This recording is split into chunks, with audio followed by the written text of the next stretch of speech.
என்ன சொல்லுக்கா பாஸ்? இல்ல பாஸ், இல்ல காலைல ஒதுன்னு வரீங்களா? நேற்று ஃபுல்லா வந்து பிராக்டிஸ், டான்ஸ் பிராக்டிஸ். இப்போ வந்து பாட்டு பிராக்டிஸ் முடிச்சு டான்ஸ் பிராக்டிஸ் பா. ஃபேஸ்புக்ல என்னென்ன திறமை பாஸ் ஒளிஞ்சிட்டு இருக்கு? போ பாப்ப. Facebookல 500 ஃப்ரெண்ட் 600 ஃப்ரெண்ட் இருந்தா எல்லாரும் பீத்திக்கிறோம். ஆனா பக்கத்து வீட்டுல வந்து 2 பேரு பேர் என்னன்னு கேட்டா யாருக்குமே தெரியல. என்ன மாதிரியான சமூகத்தில் வாழ்கிறோம் நாம் அப்படின்ற அந்த கேள்வியோட வணக்கம் and welcome to Tenali Darbar with me Randy and Kuttichuvar boys band. ஒரு படத்துல ஹீரோவா நடிக்கிறது அப்படிங்கிறது ரொம்ப ஈஸி அப்படின்னு நம்ம எல்லாம் சொல்லிட்டு போயிடுறோம்ப்பா. ஹீரோனா என்னப்பா, அவர் பாட்டுக்கு வருவாரு, ஏசி கேரவன்ல உட்காருவாரு, கையமுக்கி விட கால் வைக்க 2 பேர் இருப்பாங்க, கொடைப்பிடிக்க ஒருத்தர் இருப்பாரு, மேக்கப் போட 2 பேர் இருப்பாங்க, சட்டை மாட்டி விட இருப்பாங்க, பேண்ட் மாட்டி விட இருப்பாங்க அப்படின்னு அசால்ட்டா சொல்லிட்டு போயிடுறோம். ஆனா ஒரு படத்துல ஹீரோவா நடிக்கிறது, அதுவும் தமிழ் சினிமால ஹீரோவா இருக்கிறது அப்படிங்கிறது எவ்வளவு கஷ்டமான விஷயம் தெரியுமாங்க உங்களுக்கு? தமிழ் சினிமால எல்லாரும் கிண்டல் பண்றீங்க, என்னப்பா இவரு ஹீரோ வெறும் மாறுவேஷன்னா முகத்துல மறு வச்சுட்டு போறான் அப்படின்ட்டு. நாட்டை காக்க வேண்டிய டைம்ல, தாயை காக்க வேண்டிய நேரத்துல, வைஃப காக்க வேண்டிய நேரத்துல ஃபுல் மேக்கப் போட்டு போறதுக்கு எங்க ஹீரோஸ் என்ன சரோஜா தேவியா இல்ல மாநாட மயிலாட ஜட்ஜஸா? Sir, first villain, second villain, third வில்லனா கூட நடிச்சிடலாங்க. ஆனா நாய், பாம்பு, குரங்கு இதெல்லாம் ஃபர்ஸ்ட் ஹீரோவா நடிக்கிறப்போ செகண்ட் ஹீரோவா நடிக்கிற ராம்கியும் நிலகல் ரவியும் போய் கேட்டு பாருங்க அதோட வழிய. ஒரே போன்ல எப்படிப்பா 12 பேரை விஜய் போட்டு தள்ளாரு அப்படின்னு சொல்லிட்டு நக்கல் அடிச்சு கேட்டு போயிடுறீங்க. ஆனா அந்த ஒரு போன் பண்ணிட்டு இருக்கிறப்போ அவருக்கு வந்த இன்சூரன்ஸ் பாலிசி வேணுமா, கார் லோன் வேணுமா, ஹோம் லோன் வேணுமா, சார் என்ஜிஓக்கு டொனேஷன் கொடுக்குறீங்களா அப்படின்னு இத்தனை இன்கமிங் காரியம் அட்டன் பண்ணி தான் அவன் 12 பேரையும் போட்டாரு. சண்டேன்னு வந்த உடனே வில்லன்கள்லாம் சட்டையை கழட்டி டக்குன்னு கோதால இறங்கிடலாம். ஆனா எங்க தலை 2 kilo coat, 3 kilo shirt, 4 kilo pant, 1/4 kilo cooling glass எல்லாத்தையும் போட்டுட்டு தான் சண்டை போடணும். எவ்வளவு கஷ்டம் எங்க தலைய போய் கேட்டு பாருங்கயா. இருட்டு அறையில உட்கார்ந்து இருந்தா கூட வில்லனுக்கு கோட்டு கொடுக்குறீங்க, பெரிய காடா துணியில 6 பாக்கெட் பேண்ட் கொடுக்குறீங்க, எவ்வளவு எக்ஸெட்ரா எக்ஸெட்ரா ஐட்டம்ஸ் எல்லாம் கொடுக்குறீங்க. ஆனா இமயமலைக்கே போனாலும் எங்க ஆக்ஷன் கிங் அர்ஜுனுக்கு ஒரு கிழிஞ்ச பணியில தாயா கொடுக்குறீங்க. ஹீரோட வழி எங்க ஆக்ஷன் கிங் அர்ஜுனை போய் கேட்டு பாருங்கயா. ஒரு நல்லவனுக்கு கிடைக்கிற எல்லா அங்கீகாரமும் கெட்டவனுக்கும் இந்த சமூகத்துல கிடைக்குது அப்படின்னு எங்க தலைவர் கமலஹாசன் அன்னைக்கே சொன்னாரு. அது இப்ப நிரூபணம் ஆயிருச்சு. வில்லனுக்கு ஹெலிகாப்டர் கொடுக்கிற அதே சமூகம் தான் எங்க தலைவன் கார்த்திக்கு அலெக்ஸ் பாண்டியன்ல ஓட்ட டாடா சுமோவை கொடுத்தாங்க. வில்லனுக்கு ஏசி ஃபார்ச்சூனர் கொடுத்த அதே சமூகம் தான் எங்க தளபதியை திருப்பாச்சியில கவர்மெண்ட் பஸ்ல ஏத்தி விட்டாங்க. வேலாயுதம்ல செகண்ட் கிளாஸ் ட்ரெயின்ல ஏத்தி விட்டாங்க. இந்த வழியெல்லாம் எங்க ஹீரோஸ போய் கேட்டு பாருங்கய்யா. வில்லன் நினைச்சா ஹீரோயின கைய பிடிச்சி இலக்கலாம், டாடா சுமோல தூக்கி போடலாம், பங்களா கூட்டு போயிட்டு கட்டி வச்சு கசம்பு சாப்பிடலாம். ஆனா ஹீரோயின் பின்னாடி தெருவா சுத்தணும், பெட்ரோல் போட்டு வண்டியில சுத்திக்கிட்டே இருக்கணும், அப்பங்காரங்கிட்ட திட்டு வாங்கணும், ஹீரோயினோட அப்பா கிட்ட திட்டு வாங்கணும், ஹீரோயினோட அண்ணன் கிட்ட அடி வாங்கணும். இதெல்லாம் தாண்டி கெஞ்சி கூத்தாடிதான் ஹீரோயினை கரெக்ட் பண்ணிக்க முடியும். ஒரு ஹீரோட வழி இப்பயா அது புரிஞ்சுச்சா? இதையும் தாண்டி வந்து பப்ளிக் பிளேஸ்ல ஹீரோயினோட சேலைய உருவாயா வில்லன். வயசே 10 கூட எங்க ஹீரோ அந்த சட்டையை கலட்டி போய் இப்படி போடுவானே, அந்த அவமான வேற எங்கேயாவது இருக்கா? இதை விட கஷ்டம் வந்து ஹீரோக்களுக்கு தான் கிடைக்கும். எவ்வளவு கஷ்டம் தெரியுமா ஹீரோக்களுக்கு இருக்கு தமிழ் சினிமால? இது எல்லாத்துக்கும் மேல ஒரே பாட்டுல வந்து பணக்காரன் ஆயிட்டான், ஒரே பாட்டுல பணக்காரன் ஆயிட்டான் எல்லாரும் சொல்லி ஏளனப்படுத்துறீங்க, எள்ளி நகையாடுறீங்க, கேலி பண்றீங்க. ஒரே பாட்டுல பெரிய ஆள் ஆகணும்னா எவ்வளவு கஷ்டம் தெரியுமா? நீங்க 5 நிமிஷத்துல பாத்துட்டு போயிடுறீங்க. அதுக்காக 1,50,000 ஹார்ஸ் பவர் வேஷத்துல எங்க ஹீரோக்கள் உழைச்சிருக்காங்க. விதவிதமா எங்க உலகநாயகன் மாதிரி நடிச்சு பாருங்க, ஸ்டைலா எங்க சூப்பர் ஸ்டார் மாதிரி நடிச்சு பாருங்க, கோட்டை போட்டுக்கிட்டு எங்க தலை மாதிரி நடந்து பாருங்க, கையில கர்ச்சீஃபை கட்டி எங்க தளபதி மாதிரி பஞ்ச் பேசி பாருங்க. இல்ல எல்லா படத்தையும் ஒரே மாதிரி விமல் மாதிரி நடிச்சு பாருங்க. ஹீரோக்களோட கஷ்டம் அப்ப தெரியா. கடைசியா ஒண்ணு சொல்லிக்கிறேன், சூப்பர் பெர்ஃபார்மன்ஸ் பண்ற பவர் மாதிரி நடிங்க. எஸ், மறந்துட்டேன், எங்க தானே தலைவன் பவர் ஸ்டார் மாதிரி நடிச்சு பாருங்க. கடைசியா ஒண்ணு சொல்லிக்கிறேங்க, 100 படத்துல 200 படத்துல கூட வில்லனா நடிச்சிடலாம். ஆனா ஒரே ஒரு பாலா படத்துல போய் நீங்க ஹீரோவா நடிச்சு பாருங்க. விஷால், ஆர்யா, விக்ரம், சூர்யா எல்லார்ட்டையும் கேட்டு பாருங்க. இப்ப வந்து அதர்வாட்ட கேட்டு பாருங்க, இப்ப வந்து அதர்வாட்ட கேட்டு பாருங்க, எங்க வலிக்குன்னு சொல்லுவாரு. இதுதாங்க தமிழ் சினிமா ஹீரோக்களோட கஷ்டம். நீங்க பாட்டு சாதாரணமா சொல்லிடாதீங்க இனிமே ஹீரோக்கள் சும்மா அப்படி இப்படி. ராண்டி எவ்வளவு கஷ்டப்பட்டு மூச்சு வரைக்கும் தம் புடிச்சு பேசுறாரு. நிகழ்ச்சியோட ஹீரோ அவரு தானே. ஆனா வெளியே வந்து கண்ணா பின்னான்னு பேசுவாங்க, அதெல்லாம் அப்படிதான். அதெல்லாம் நீங்க ஒண்ணு கண்டுக்காம இப்ப என்ன பண்ணுங்க, ஒரு பிரேக் எடுத்துட்டு வாங்க. பிரேக் முடிச்சதுக்கு அப்புறம் தமிழ் சினிமாவில சமீபத்துல வந்து ஒரு பெரிய மாற்றத்தை ஏற்படுத்திய ஒரு படத்தோட இயக்குனர் வரப்போறார். அவர்கிட்ட வந்து ஜாலியா பேசலாமா இல்ல சீரியஸா பேசலாமா அப்படின்னு தெரியல. யார் அவர் அப்படின்னு தெரிஞ்சுக்கிறதுக்கு முன்னாடி பிரேக் ஆன் தெனாலி தர்பார்.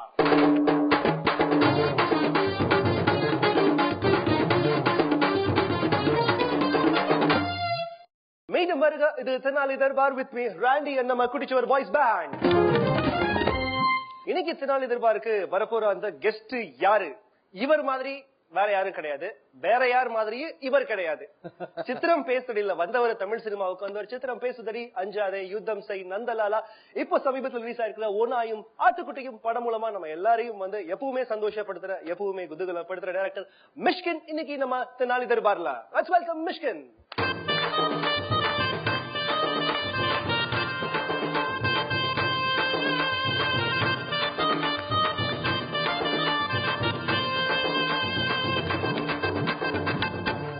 வணக்கம் சார்.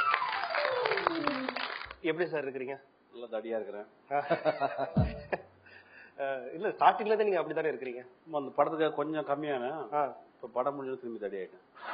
ஓகே, நமக்கு வாய் கொஞ்சம் ஓவர், இன்னைக்கு கொஞ்சம் பார்த்து அடக்கியே வாசிக்கணும் அப்படின்னு நினைக்கிறேன் சார். டைரக்டர் சொல்லி கொடுத்துருக்காரு. நீங்க ரொம்ப சீரியஸ் டைப் அப்படின்னு சொல்லிட்டு எல்லாரும் சொல்றாங்க. உங்க பேட்டி எல்லாம் பார்த்து நாங்க பாத்திருக்கோம். பட் ஆனா நிஜமாவே அப்படி நீங்க இருக்க மாட்டீங்க அப்படின்னு எனக்கு ஒரு ஸ்ட்ராங் பிலீஃப் இருக்குது. நம்பாதீங்க, ஆக்சுவலா நம்பிடாதீங்க. வெளி தோற்றத்தை பார்த்து நம்பாதீங்க அப்படின்னு.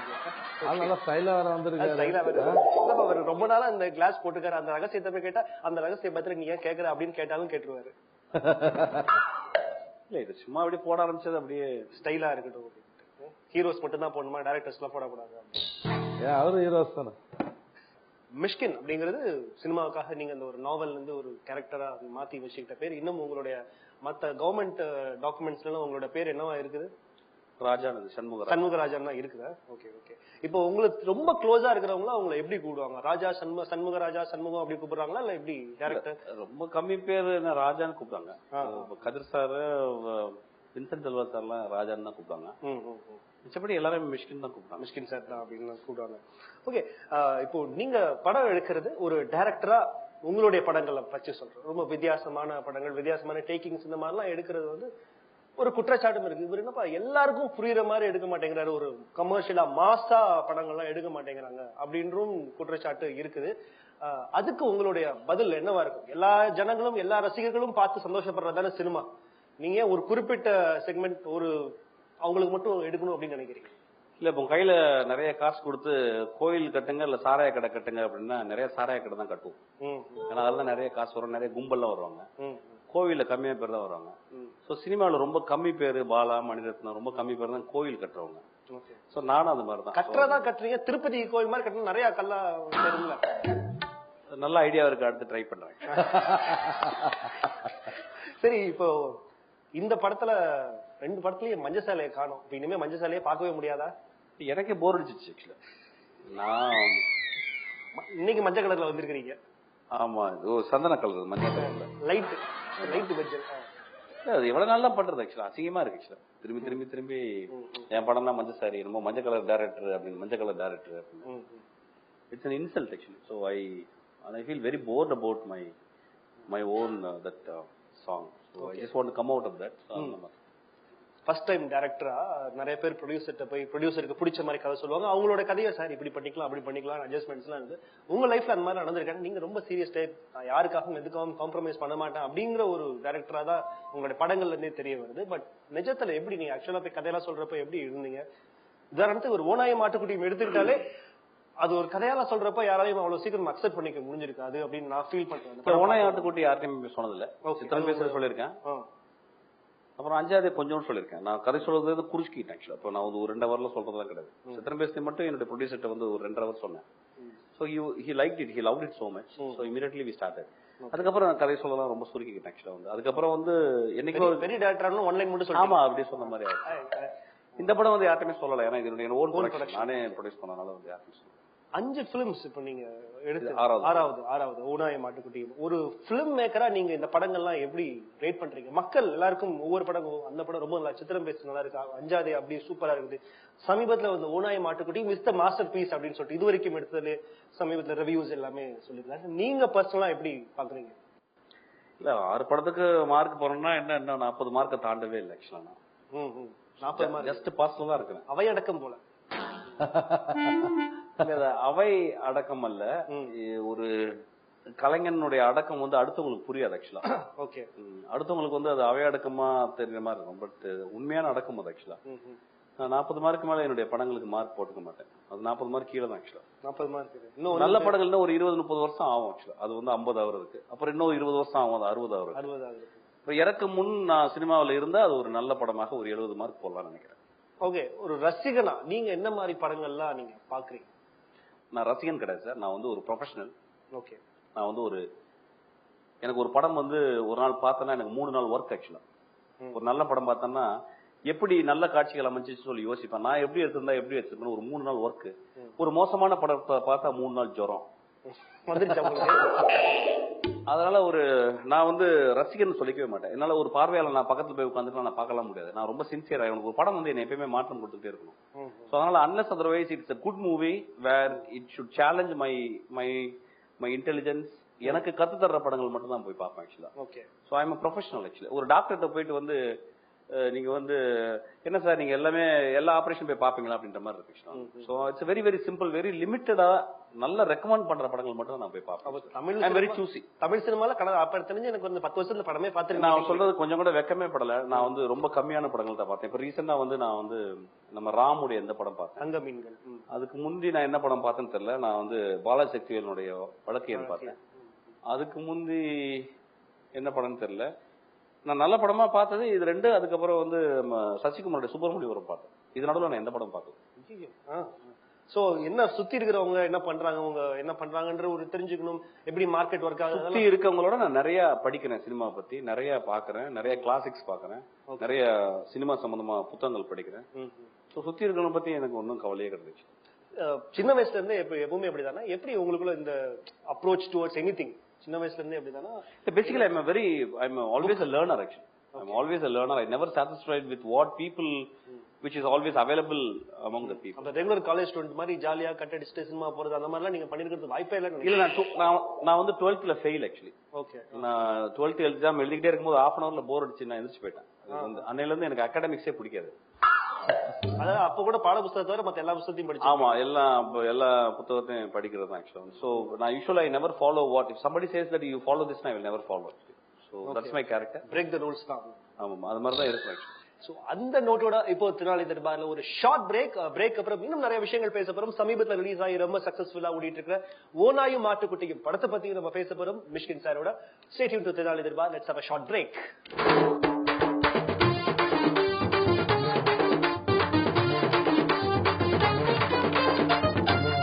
மீண்டும் வருக இது திருநாளை தர்பார் வித் மீ ராண்டி, நம்ம குட்டிச்சுவர் பாய்ஸ் பேண்ட். இன்னைக்கு நம்மளோட சிறப்பு விருந்தினர் டைரக்டர் மிஷ்கின். ஓநாயும் மாட்டுக்குட்டியும் இந்த படம் வந்து முகமுடி அப்படிங்கிற ஒரு படம். அந்த எக்ஸ்பீரியன்ஸ்னால இந்த ஓநாயும் மாட்டுக்குட்டியும் இந்த மாதிரி ஒரு கதையா இல்ல எப்படி? முகமுடி கிழிஞ்சிருச்சு. சரி. கிழிஞ்ச உடனே என் முகம் என்னன்னு தெரிஞ்சது. உன்ன நீ ஒழுங்கா வேலையை பாரு, உனக்கு தெரிஞ்சது மட்டும் பாரு. உனக்கு தெரிஞ்சதுல உனக்கு எது உனக்கு கரெக்டா வருமோ அதை பாரு. ஓகே, அதுதான். சோ அப்படின்னா அப்புறம் நான் கிழிஞ்சு போன முகமுடி எடுத்து நடந்து வந்து இப்ப ஒரு சின்சியரான ஒரு படம் பண்ணிருக்கேன். இந்த முகமுடி படத்துல ஃபர்ஸ்ட் ஹாஃப் வரைக்கும் அட அப்படின்னு சொல்றாங்க, செகண்ட் ஹாஃப் போனோம்னா அட அப்படின்றாங்க. அப்படி நீங்க இல்ல ரெண்டுமே சடை தான். ஃபர்ஸ்ட் ஹாஃபும் சடை, செகண்ட் ஹாஃபும் சடை. அது அவ்வளவு ஓப்பனா சொல்ல வேணாமேன்னு பாப்போம். சரி. இப்ப ஓநாய் மாட்டுக்குட்டி நீங்க என்ன சொல்றது? நானே சொல்லுவேன். ஓநாய் மாட்டுக்குட்டியும் ஓகே. அதனாலதான் நீங்க இந்த மாதிரி ஒரு படம். பட் இந்த மாதிரியான ஒரு படத்துல வந்து பிரில்லியன்டான ஒரு பிலிம் மேக்கிங் அப்படின்னு சொன்னா இல்ல அப்படின்னு நீங்க சொல்றீங்க நான் நினைக்கிறேன். இந்த படத்துல எந்த நீங்க சொல்றது எல்லாமே மாத்தி சொல்ற மாதிரி ஆள் நினைச்சு இல்ல, நீங்க எல்லாம் நினைச்சுக்கிறது அப்படி. It's one of my best movie. Okay. இந்த படத்துல ஸ்டார்டிங் வந்து எண்ட் வரைக்கும் எந்தவித டிஸ்ட்ராக்ஷனும் இல்லாம இதுதான் விஷயம், இப்படிதான் முடியும் அப்படின்னு சொல்லிட்டு ஒரு விஷயம். Hats off to you. அந்த கிளைமேக்ஸ் சீன்ல நீங்க சொல்ற அந்த கதை வந்து நான் படம் பாக்குறவங்க நமக்கு ரெகுலரா இந்த மாதிரி கதைனா ஒரு பிளாஷ்பேக் இருக்கும் அப்படின்னு எதிர்பார்த்து உட்காந்துருப்ப பிளாஷ்பேக் எல்லாம் கிடையாது, இவ்வளவுதான் கதை அப்படின்னு சொன்ன அந்த விஷயத்தையும் அதுக்காகவே ஒரு அது எப்படி வந்து பிளான் பண்ணீங்களா? கதையில இந்த மாதிரி ஒரு சின்ன பிளாஷ்பேக் உங்களுக்குள்ள இந்த மாதிரி இருக்கும் அப்படின்னு பிளான் பண்ணி வச்சிட்டீங்கன்னா இல்ல பட்ஜெட் செகண்ட் ஹாஃப் எழுதி முடிச்ச உடனே இந்த ஒரு பிளாஷ்பேக் எபிசோடு வருது. ஒரு மனிதனுடைய கடந்த கால வாழ்வு வந்து ஒரு மனிதன் சொல்லும் போது நிச்சயமா அந்த கடந்த காலக்கு கேமரா எடுத்து போயிட்டு அங்கே நடந்ததை வந்து காட்டுதல் தான். அது நம்மள அந்த மாதிரி பார்த்து பழக்கப்பட்டவங்க வேற. ஆமா, we are trained to see this nonsense section. So அதுக்கப்புறம் வந்து நான் வந்து இல்ல அப்படி இருக்க வேணாம், ஏன் புது ஃபார்மா இருக்கலாம். ஏன்னா அந்த கதை சொல்லும் போதும் நம்ம ஸ்ட்ரைட்டா அதை நரேட் பண்ணாம ஒரு குழந்தைக்கு ஒரு கதை சொல்ற மாதிரி, ஒரு காட்டுல இருக்க ஒரு ஓனாயை பத்தி சொல்ற மாதிரியும் அது குழந்தைக்கு தெரியும். ஆனா அதுக்குள்ள உண்மை என்னன்னா பாக்குற பார்வையாளர் வந்து அது அவங்களுக்கு இவ்வளவு நேரம் கேட்டுக்கிற ஒரு கதை. யார் இவன், இந்த மனிதன் யார், இந்த மனிதனுடைய வாழ்க்கை எப்படியாப்பட்டது, ஏன் இப்படி எல்லாம் பண்றா அப்படின்ற சொல்ற வாழ்க்கையை சொல்ற ஒரு கதை அப்படிங்கும்போது then it's become a totally different connection. இப்போ ஒரு குழந்தை, அவன் ஒரு ஆடியன்ஸ், இட்ஸ் பிகம் ஒரு ட்ரையாங்குலர் கம்போசிஷன் மாதிரி, all connected actually. Super. So that's why it work. அப்புறம் அந்த இடத்துல I don't want to to any nonsense போயிட்டு வேறது திருப்பி ஃபிளாஷ் நான் ஓடி போயிட்டு பெரிய ஹீரோ மாதிரி நின்றுட்டு தம்மெல்லாம் அடிச்சிட்டு இருந்தேன். போர் ஆக்சுவலி. அது போர் அடிச்சிருச்சு. அந்த மாதிரி படங்கள்லாம் பார்த்தா உங்களுக்கு இன்னும் டென்ஷன் பிபில அந்த மாதிரி படங்கள்லாம் பார்க்கறதே இல்லை. ஓகே, இந்த படத்துக்காக நீங்க பண்ண காம்ப்ரமைசஸ் ஏதாவது இருக்கா? ஒரு நார்மல் நல்ல பிலிம் பாக்குற எல்லாருக்கும் ரொம்ப அருமையான படம் எடுத்திருக்காருப்பா, ரொம்ப அற்புதமா இருக்கு அப்படின்னு சொல்லிட்டு தியேட்டர்ல ரொம்ப குறிப்பா என் கிரெடிட்ஸ் ரொம்ப அற்புதமா இருந்துச்சு இந்த படத்துல. நான் பார்த்து இந்த படத்தை ரசிச்சு தாண்டி என் கிரெடிட்ஸ்ல இந்த காட்டில் ஓனாயாக இவர், சென்னாயாக இவர், ஆட்டுக்குட்டியாக அப்படின்னு சொல்லிட்டு உங்களோட பிஆர்ஓல இருந்து உங்களோட லைட் மேன்ல இருந்து எல்லாருக்கும் ஒரு இது போட்டு செடியாக இவர், நரியாக இவர் அப்படின்னு சொல்லிட்டு போட்டுருந்தீங்க. அது ஒரு பிரில்லியண்டான ஒரு இது. இந்த ஐடியா எப்படி வந்துச்சு? இல்ல, for me every short of movie is actually ஒரு பேலன்ஸ். கடைசியில வந்து ட்ரைலர் போடும்போது அந்த டெக்ஸ்ட் கூட actually it's a short actually. It should create something inside people's mind. Okay, ஏன்னா படம் முடிஞ்சிருச்சுன்னு எந்திரிச்சு போனவங்க அது நிப்பாட்ட வச்சு இல்ல அத வந்து எப்படின்னா வந்து ஃபினாலேன்னு சொல்லுவாங்க. அந்த எல்லா படம் முடிச்ச உடனே அதோட மியூசிக் வந்து படம் ஆரம்பிக்கும் போது டைட்டில்ல போடுறது ஓவர்ச்சர் மாதிரி. ஓகே, அதுக்கப்புறம் முடிஞ்ச பிறகு அந்த மியூசிக் வந்து ஃபினாலே அப்படின்னு சொல்லுவாங்க. அந்த ஃபினாலே ஓடிக்கிட்டு இருக்கு. அந்த ஃபினாலே ஓடும் போது இந்த படத்தை பத்தி எல்லா விஷயங்களும் அதுல வரணும். ஆக்சுவலி இந்த கதாபாத்திரங்கள்லாம் என்ன அப்படின்னு பிளான் பண்ணாங்க. அவங்க என்னென்ன கேரக்டர்ல யாரா. So it was planned and it was written in such a way இப்படிதான் இருக்கணும்னு சொல்லிட்டு. Okay. So now the audience can easily identify with all these characters. So that was the plan. Okay okay. ஆனா இந்த படத்துல பாத்தீங்கன்னா பூரா எல்லாத்தையும் டப்புன்னு ஒரு சுட்டுக்கிட்டே இருக்குங்களா? அந்த வன்முறை இது எங்கேயாவது இதாகுமா? ஒரு ஓவர் வயலன்ஸா இருக்கே, பையன் சுட்டுக்கிட்டே இருக்கிறானே ஒரு மனுஷன் அப்படின்ற மாதிரி நெகட்டிவ் கமெண்ட்ஸ் தான் வரும்னு ஏதாவது எதிர்பார்த்தீங்களா? எப்படின்னு இல்ல இவன் இப்படிதான் இருப்பான் அப்படின்ற மாதிரி. அந்த கதாபாத்திரம் வந்து ஒரு பெயிட் கில்லர். அந்த பெயிட் கில்லரை வந்து எம்ப்ளாய் பண்ணவங்க எல்லாருமே மோசமான மனிதர்கள். அவங்கள சுட்டுக் கொள்றான் ஆக்சுவலா. இப்ப நீங்க வந்து ஆப்கானிஸ்தான்ல வந்து எல்லாருமே சுட்டுப்பாங்க. நம்ம இந்தியா பாகிஸ்தான் பார்டர்ல சுட்டுப்பாங்க ஆக்சுவலா.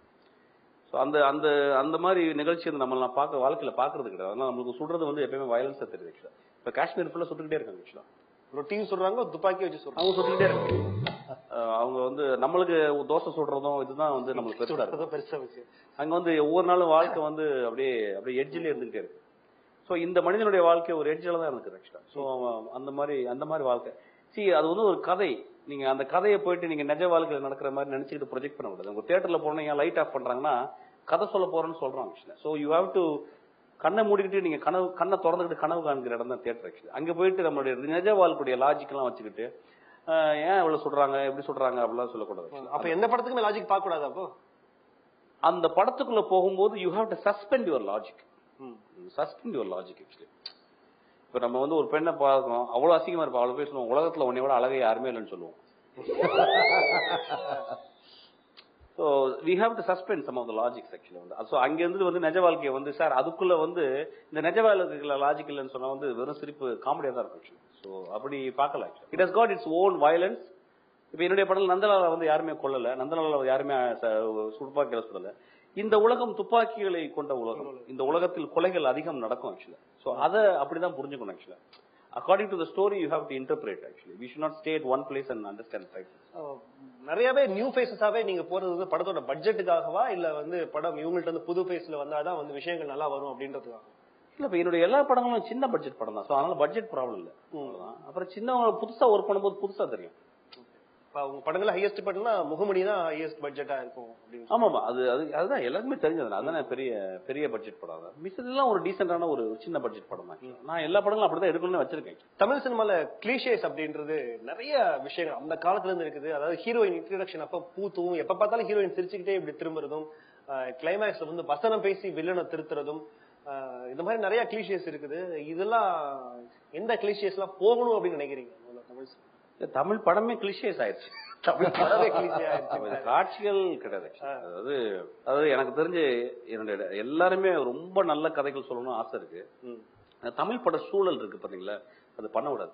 இப்ப பூன்ற ஒரு படம் எடுத்தாரு ஒரு சிறுகதையில இருந்து என்னுடைய நண்பர் சசி. ரொம்ப அழகான படம். நான் பார்க்கல. ஒரு சிறுகதையில இருந்து அவர் நல்ல படம் எடுக்கணும்னு ஆசைப்படுறாரு. இப்ப வாழை சக்தியில வந்து வழக்கேன் வந்து எடுத்திருக்காங்க. ஆக்சுவலா ரொம்ப நேர்மையான ஒரு படம். அதுக்கப்புறம் தங்கமீன்கள் வந்து ராம் எடுத்துருக்காங்க. பாலா எடுத்துக்கிட்டே இருக்காரு. சோ இந்த மாதிரி படங்கள் வந்து நல்லா ஓடணும். சில கமர்ஷியல் படங்கள் ஓடணும், ஓகே, அது ஒரு பகுதி ஆக்சுவலா. ஆனா அது இது ரொம்ப முக்கியம் நினைக்கிறேன். ஆக்சுவலா இந்த இதெல்லாம் கிளிஷேஸ் இப்ப ஜாஸ்தியா தான் இருக்காது. என்ன பண்ண முடியும்? ஒன்னும் அது ஒண்ணுமே பண்ண முடியாது. நீ அதெல்லாம் அப்படியே கண்டினியூ ஆகும். ஜாலியா அது போயிட்டு சொல்ல போனா இந்த போராட்டம் தான் நல்ல படங்களை வந்து உயர கொண்டு போகும். இப்போ எல்லா படத்துக்கும் வந்து இந்த படம் கொரியன் படம், இந்த படம் ஸ்பானிஷ் படம், இந்த படம் ஒரு பிரேசிலியன் படம் அப்படின்னு சொல்லிட்டு எல்லா படத்துக்கும் இப்ப வந்து பிளாக் உடனே அந்த சீனை வச்சு போஸ்டர் டிவிடி கவர் எடுத்து பக்கத்துல வச்சு ஒட்டி போடுறாங்க இருக்கு. உங்க படத்துக்கு இந்த படத்துக்கு அந்த மாதிரி எல்லாம் வந்துருச்சா? இல்ல, இந்த படத்துக்கு நானே சொல்லிட்டேன். அப்படியே வந்து நானே படம் ஆரம்பிக்கும் போது இந்த படம் வந்து ஒரு 14ஆம் நூற்றாண்டில் வந்த போர்த்துகீசிய படம். அதன் இயக்குனர் வந்து வாஸ்கோ டி காமான்னு சொல்லிட்டாங்க. டிவிடி அதையும் இப்ப தேடுறாங்க பயங்கரமா வந்து ஒரே போர்த்துகீஸ் படம் தேடி இருக்காங்க. ஆக்சுவலா வந்து தேடி இப்ப நானே என்ன பிளாக்ல எழுதுவாங்க, போஸ்டர் போட்டு. Okay sir, fantastic. இந்த படம் இன்னும் மிகச்ச அடுத்தடுத்து என்ன பிளான் பண்ணிட்டீங்களா எப்படின்னு கேட்க. ஓனாயும் மாட்டுக்குட்டியும் கலெக்ஷன் வைஸ் திருப்தியா? கலெக்ஷன் வராட்டா கூட கவலை இல்லை, ஒண்ணு இப்ப என்ன ஆகுறது, அதனால ஒண்ணு இல்ல. பட் ரொம்ப நெஞ்சுக்கு ரொம்ப நிம்மதியா இருக்கு, ஒரு நல்ல படம் பண்ணிருக்கேன் அப்படின்னு சொல்லிட்டு. ஓகே, ரோட்ல போகும்போது மதிக்கிறாங்க, கையெடுத்து கும்பிடுறாங்க, இதுதான் முக்கியம். 10 ரூபா போதும் ஒரு நாளைக்கு வாழ்றது. ஓகே, அப்போ வந்து பாட்டு பாடுங்களா எங்களுக்காக.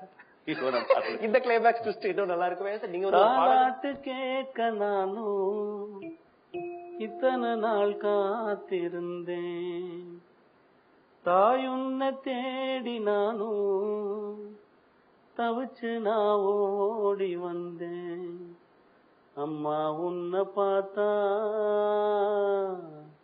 பார்த்த வல்ல மேலே, இப்போ உன்னை பார்த்தா பச்சை புல்ல போலே,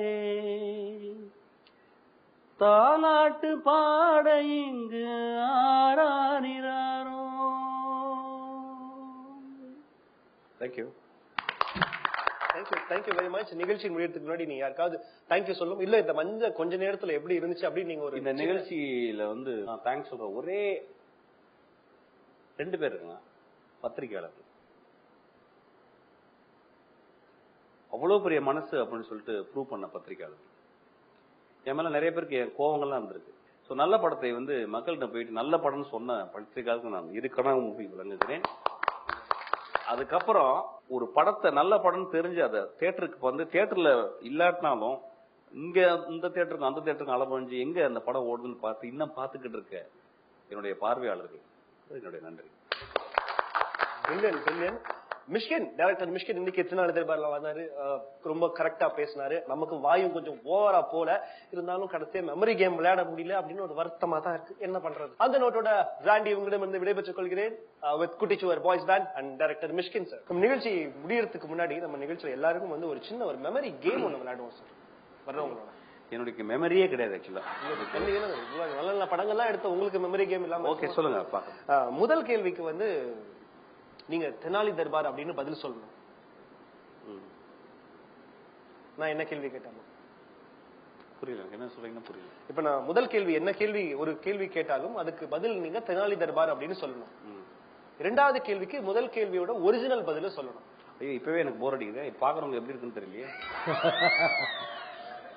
3வது போல வேற ஏதாவது சொல்லுங்க, வேற இன்ட்ரெஸ்டிங்கா சொல்லுங்க கேள்வி. I don't think I can to this actually. அப்படியா?